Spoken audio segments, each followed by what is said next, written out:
Rich parents who recently adopted little boy notice he visits abandoned house daily.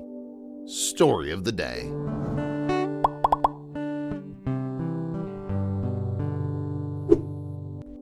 Dylan's parents couldn't help but worry about him after they discovered him sneaking out into an abandoned home every day after school.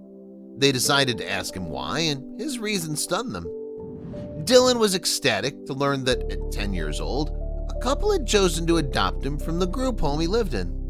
He'd always heard stories about how the older a kid got, the slimmer the chances were of finding a home.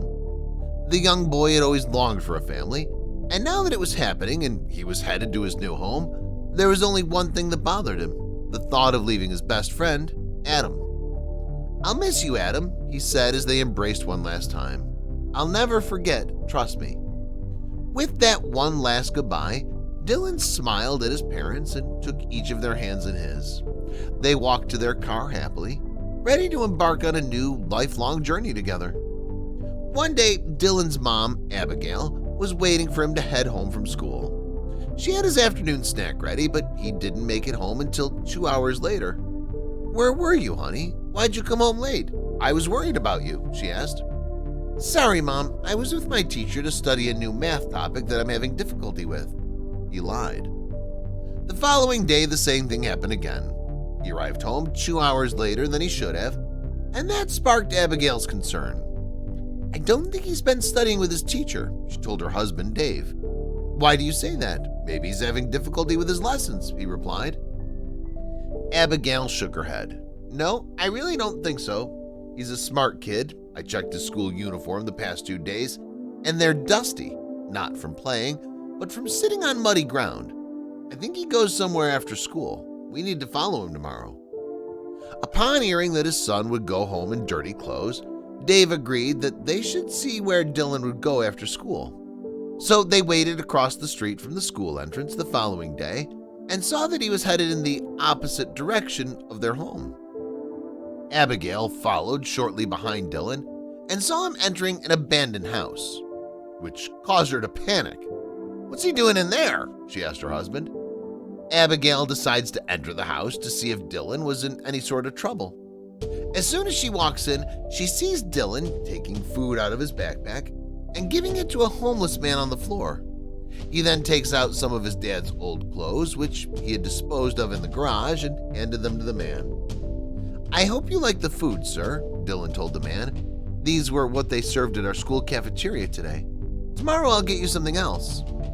Abigail was stunned by what she saw.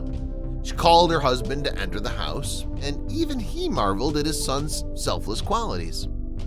"Dylan, honey," Dave suddenly said, causing Dylan and the homeless man to jump in surprise. "Do you know this man?" he asked. Dylan was suddenly nervous, and his eyes filled with tears. "Yes, Dad," he admitted. I'm sorry I lied to you. I made a promise to my best friend at the group home that I would take care of his dad, since I had the chance to visit him now. I'm sorry, please don't send me back.